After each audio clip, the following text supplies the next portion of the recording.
the brand that gave more wheels to Fast and Furious in the first 4 movies, more than any other wheel brand did in the remaining 6 still good. That is an interesting way to start a video, but this video is for anyone that wants to know all of the facts about a brand before they pull the trigger. So stay for all of this video so that you don't snag the wrong wheels. Now, welcome to Martini Works gang. I'm Alex.Martini with 2 underscores on Instagram, and we're here because we know how to help people modify their car the right way. And today we're diving nose first into Konig wheels because my God, they have come quite a distance since the Konig unknown. Now, we may not be the biggest, but I promise we care about you modifying your car right. So if you have any questions, drop them below and we'll be sure to answer them. Plus, if you're looking for car parts, mod your car with your friends at martiniworks.com and stay through all of this because there is some information in here that's not in any old videos about Konig. Now, as of 2025, Konig Wheels now has 3 primary wheel lines: the Mainline, flow-formed, and forged. And they're able to do this because Konig's been in business since the early 1980s. They were recently acquired by a company called YHI International, a global company that has had its trading solidified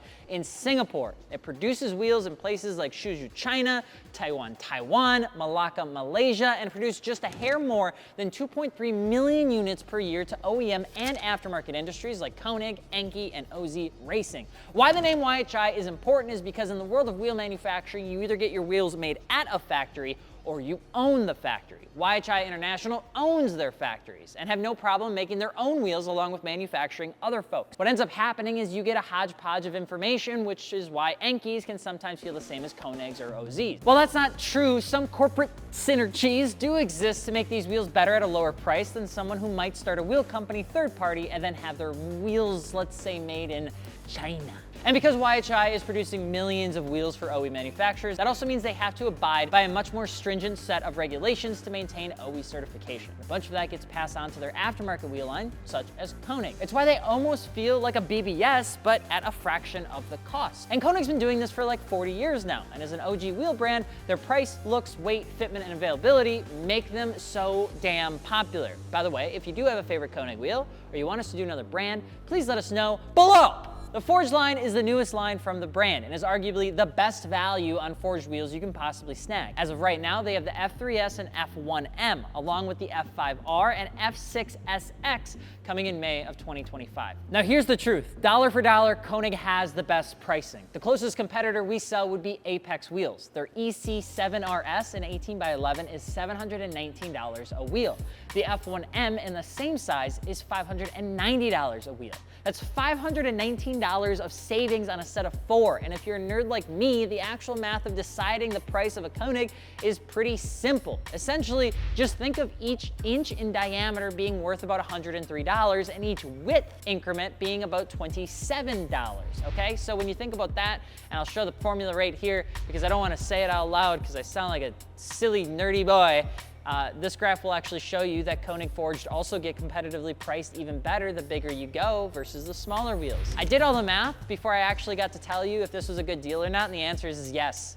The Konig forged line is the cheapest forged line that comes from a reputable brand that you could possibly buy. Now the F1M is a 7 Y-spoke design that in a 17x9 only weighs 16.4 pounds with a 1,213 max pound load rating. God damn, lots of numbers, it's insane. And what makes it even more insane is how many damn molds they have. A mold or profile is typically the Achilles heel of wheel manufacturing. If I were to go make a wheel right now, the factory would tell me that I need to order 400 pieces of a wheel in 60-piece minimum order quantities of a specific size and finish for one mold.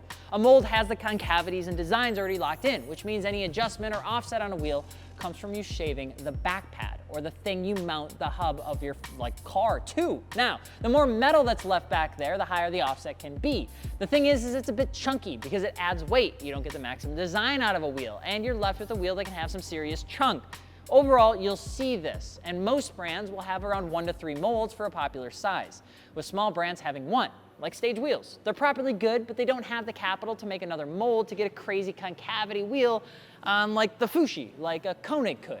The F1M has 25 profiles, and they're all in stock. That means each wheel size from most will have all the maximum amount of concavity, weight savings, and unique FEA analysis approved. The F6SX has 16 profiles for its fitment range. The F3S has 19, and the F5R has 32.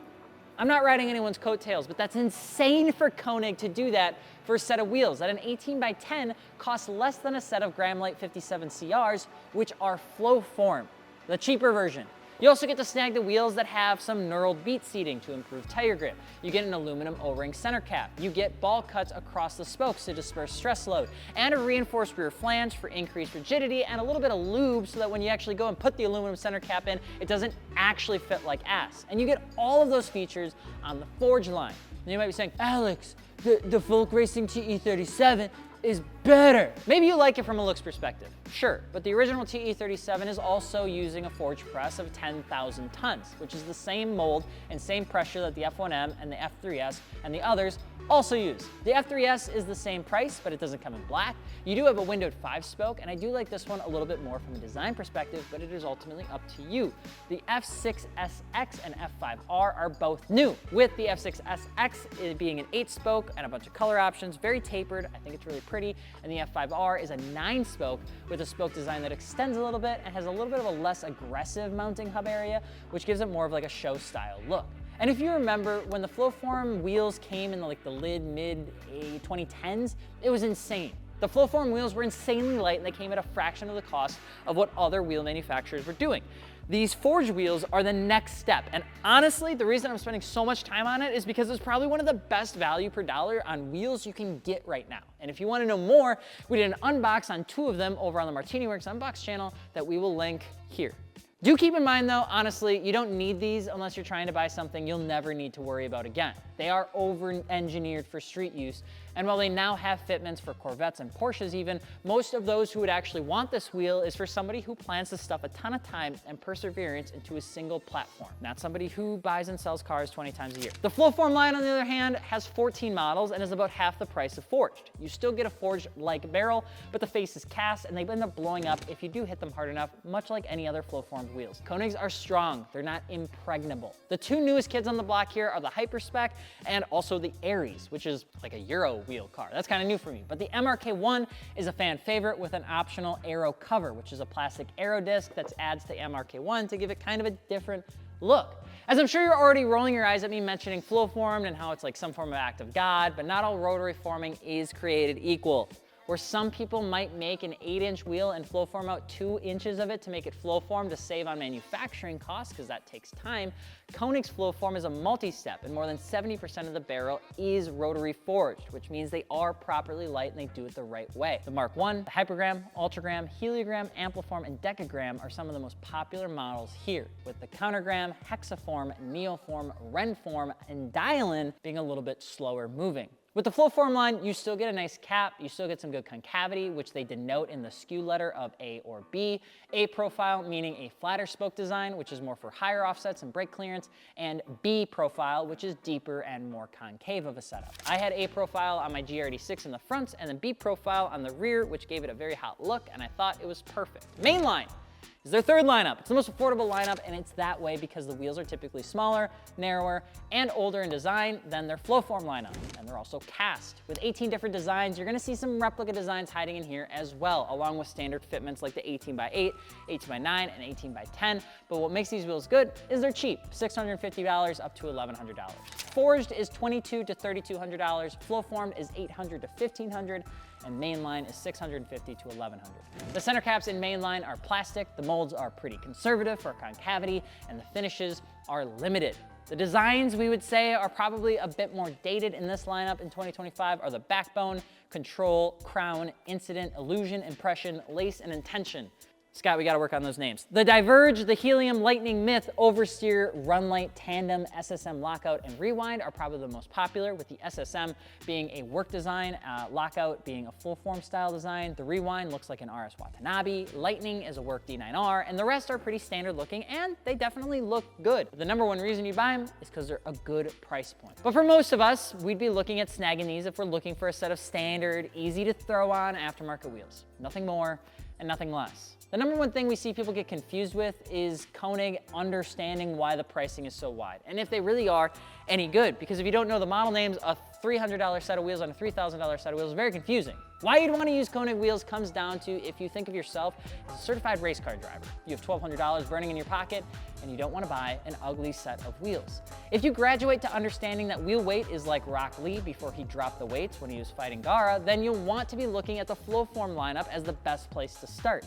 But if you want the best amount of plot armor, level of strength without spending a penny more, you're probably going to want to save up and go for the Konig Forge line, which is where we think the whole kind of industry is heading towards.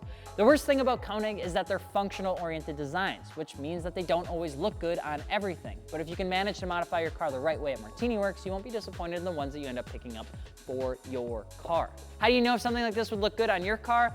Well, honestly, you got to ask yourself if it's going to look a little bit like a race car. But do you have questions on Konig? Let us know below and we'd be happy to answer them. And if you're looking to mod your car, mod it with your friends at martiniworks.com. Let us know what brand you want to talk about next, and we'll see you on the next one.